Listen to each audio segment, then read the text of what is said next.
Good morning, everyone. I just wanted to get on here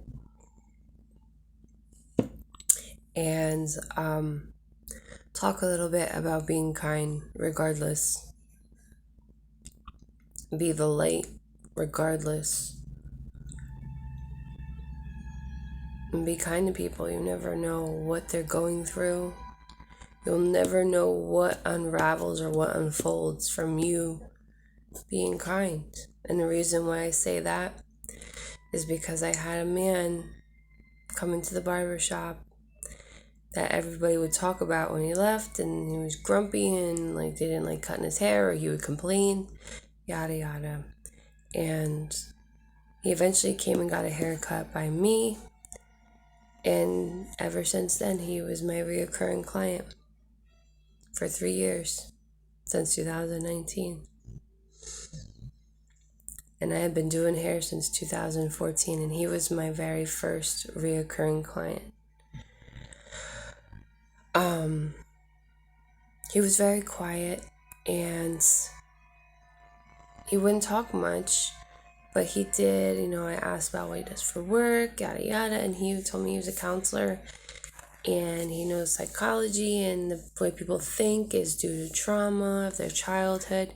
And we would discuss that a lot. And in senses, he has helped me understand better things, and he has brought some more awareness to my life. So I used to cut his hair all the time, 3 to 4 weeks. It was like clockwork. Come in, haircut, 9 o'clock in the morning. I used to always be late. He would just read a book, right? COVID, he made it through COVID. I was so happy to see he was alive. I was worried because he was up in age. And I want to say I ended up getting COVID, and he couldn't get in touch with me, so they gave me his number, and then I would call him personally and let him know I still tested positive. I don't want to come in and feel like it's not safe, especially for you or anybody else. I don't want to do any, cause any kind of harm. So, he, after I was done COVID, I would still cut his hair. We would discuss things, and we'd always have good conversations. It could last forever, right? We could be in the barbershop forever, but he didn't have any kids, and he didn't have a wife. He lived alone, and he had chickens. He had a cat. He got rid of the chickens. I remember he was gonna get a dog, and then he just has his cat, and he started to decline and coming in at 9 o'clock. He would start coming in around 1 o'clock because he said he can't get up in the morning. And I could tell that his health was declining, but he would never talk about it. I would just ask him, so what's going on? He lost his rings. I felt so bad. And I would ask him about it because he kept them and he held them precious. He would, and he would say nothing. And then, some days he wouldn't come in, and I would be like, oh my God, is he all right? I would text him, be like, because this man, for 82 years old, could text better than my father.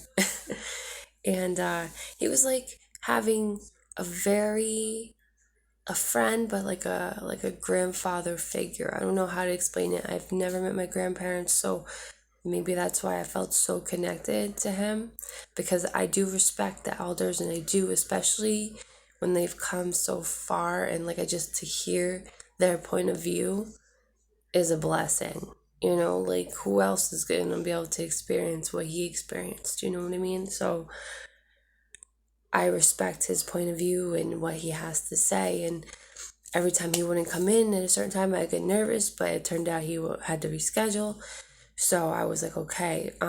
But this past Monday, he passed away. I was given a phone call from his friend Jeff, and he told me I was on the notification list to be notified of his death, and I started crying